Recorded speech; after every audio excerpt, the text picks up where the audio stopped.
Hello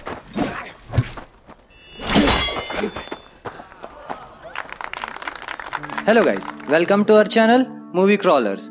और आज हम आपको बताएंगे प्रिंस एमंड टारगेरियन के बारे में, जिसे एमंड द वन आइड और एमंड द किंग्सलेयर के नाम से भी जाना जाता था। एमंड किंग विसेरिस टारगेरियन और एलिसेंट हाईटावर का दूसरा बेटा था। हाउस ऑफ द ड्रैगन में जब आप प्रिंस एमंड टारगेरियन को पहली बार देखते हैं तो वह एक सहमे हुए बच्चे की तरह लगता है, जिसे उसके भाई चिढ़ाते रहते हैं। पर बहुत जल्दी एमंड वेगार को क्लेम कर लेता है और जल्दी आगे हमें यह पता चलता है कि एमंड आगे चलकर हाउस ऑफ द ड्रैगन के सबसे इम्पोर्टेंट कैरेक्टर में से एक होने वाला है।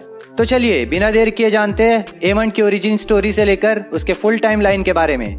वीडियो शुरू करने से पहले अगर आपने हमारे चैनल को सब्सक्राइब नहीं किया है तो सब्सक्राइब कर बेल आइकन को प्रेस कर ले, जिससे आपको हमारे आने वाले नए वीडियोस की नोटिफिकेशंस मिल जाएगी। Now let's begin.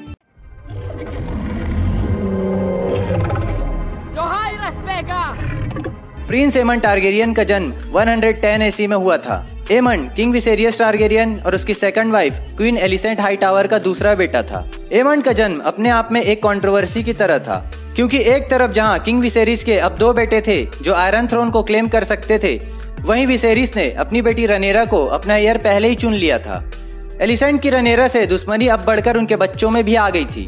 अब रनेरा के बच्चे जसेरिस, लुसेरिस और जॉफ्री एलिसेंट के बच्चों एमंड और एगॉन के लिए दुश्मन की तरह थे।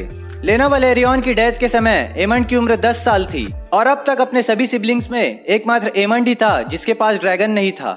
लेना की फ्यूनरल के बाद किंग विसेरिस एमंड को कहता है कि अगर एमंड वर्दी होगा तो एक दिन जरूर ड्रैगन एक को क्लेम कर लेगा। इस बात को सुनकर एमंड गुस्से में वेगार को क्लेम करने चला जाता है। वेगार जो लेना वलेरियन की ड्रैगन थी, लेना की डेथ के बाद अब राइडरलेस हो चुकी थी। एमंड को पता था कि वेगार ड्रिफ्ट मार्क में है और उसे यह भी पता था कि किंग विसेरिस या एलिसेंट दोनों में से कोई भी उसे वेगार के पास जाने नहीं देने वाले।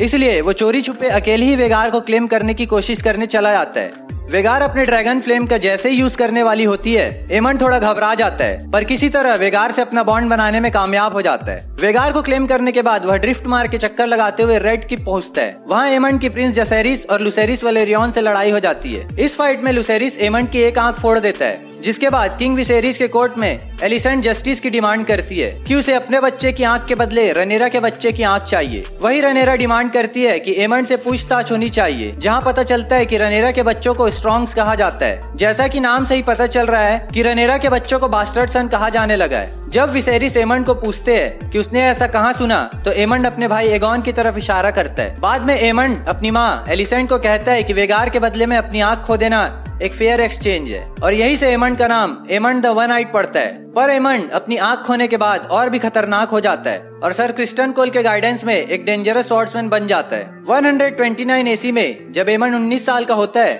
उसके फादर किंग विसेरिस की डेथ हो जाती है और एमंड के बड़े भाई एगॉन द सेकंड को किंग बना दिया जाता है। पर किंग विसेरिस ने प्रिंसेस रनेरा को अपना हेयर चुन लिया था, इस वजह से उनके बीच सिविल वॉर छिड़ जाती है। इस वॉर को ही डांस ऑफ द ड्रैगन्स के नाम से जाना जाता है। एगॉन के सपोर्टर्स को पूरा भरोसा था कि रनेरा एगॉन को किंग बनने नहीं देगी, क्योंकि स्टॉर्म्स एंड के लॉर्ड बॉर्मन बरेथियन रनेरा की mother in law princess Rhaenys Targaryen के सपोर्टर थे। तो एगॉन के सपोर्टर्स, जिन्हें ग्रीन्स भी कहा जाता था, वो इस बात से डर रहे थे कि स्टॉर्म्स एंड के नए लॉर्ड बोरोस बरेथियन वॉर में रनेरा का साइड लेंगे। इस वजह से एमंड को स्टॉर्म्स एंड भेजा जाता है ताकि वो लॉर्ड बोरोस बरेथियन को कन्विंस कर सके कि वो वॉर में एगॉन का सपोर्ट करे, और बदले में एमंड बोरोस बरेथियन की किसी एक बेटी से शादी कर लेगा। पर जब एमंड स्टॉर्म्स एंड पहुंचता है, उसी वक्त लॉर्ड बोरोस बरेथियन से मिलने प्रिंस लुसेरिस वलेरियन भी आया होता है ताकि वो रनेरा के लिए सपोर्ट हासिल कर सके।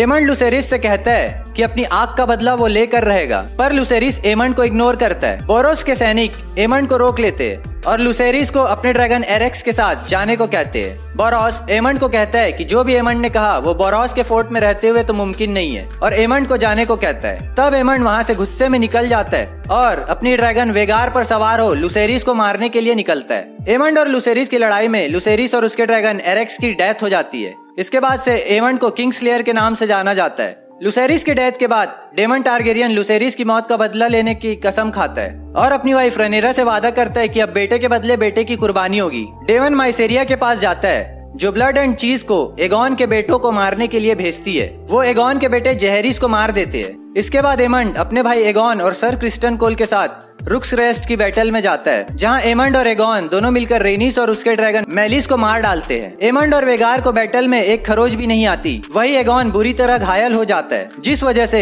Aemond as a prince Regent और प्रोटेक्टर ऑफ द रेल्म की तरह काम करता है, जब तक कि एगॉन रिकवर नहीं हो जाता और एमंड एगॉन के क्राउन को खुद के लिए रख लेता है। प्रिंस एमंड सर क्रिस्टन कोल के साथ अपनी एक आर्मी बनाता है और प्रिंस डेमन टारगेरियन पर हमला करने हेरनहॉल जाता है। पर उस वक्त डेमन और रनेरा किंग्स लैंडिंग पर अपना कब्जा जमा रहे होते हैं। हेरनहॉल को कैप्चर करने के बाद एमंड वहाँ के किंग सर साइमन स्ट्रॉन्ग को मारने का ऑर्डर देता है। वही उसकी बेटी एलिस रिवर को छोड़ देता है। यहाँ से एमंड और क्रिस्टन कोल अलग हो जाते हैं। एमंड वेगार के साथ रिवरलैंड को डिस्ट्रॉय कर उस पे कब्जा करने के लिए जाता है। प्रिंस डेमन और ड्रैगन सीड नीटल्स एमंड और वेगार की खोज में निकलते हैं, पर उन्हें एमंड नहीं मिलता। एट लास्ट डेमन हेरनहॉल चला आता है और अपने ड्रैगन कैरेक्सिस के साथ वहीं एमंड के आने का वेट करता है। 14 दिन के बाद फाइनली जब एमंड हेरनहॉल आता है तो एमंड और डेमन दोनों अपने अपने ड्रैगन में सवार होकर गॉड्स आई के ऊपर लड़ाई करते हैं। इस बैटल में डेमन अपने ड्रैगन कैरेक्सिस से जंप कर वेगार के ऊपर चला जाता है और अपनी वलेरियन सॉर्ड डार्क सिस्टर को एमंड की दूसरी आंख में घुसा देता है। डेमन और एमंड के साथ दोनों ड्रैगन्स वेगार और कैरेक्सिस नदी में गिर जाते हैं और उन चारों की डेथ हो जाती है और इसी के साथ एमंड की कहानी का भी अंत हो जाता है। एमंड की डेथ के बाद एमंड की बेडमेट एलिस रिवर्स हेरनहॉल पर विच क्वीन की तरह रूल करती है, जो बाद में क्लेम करती है कि वो एमंड की विडो है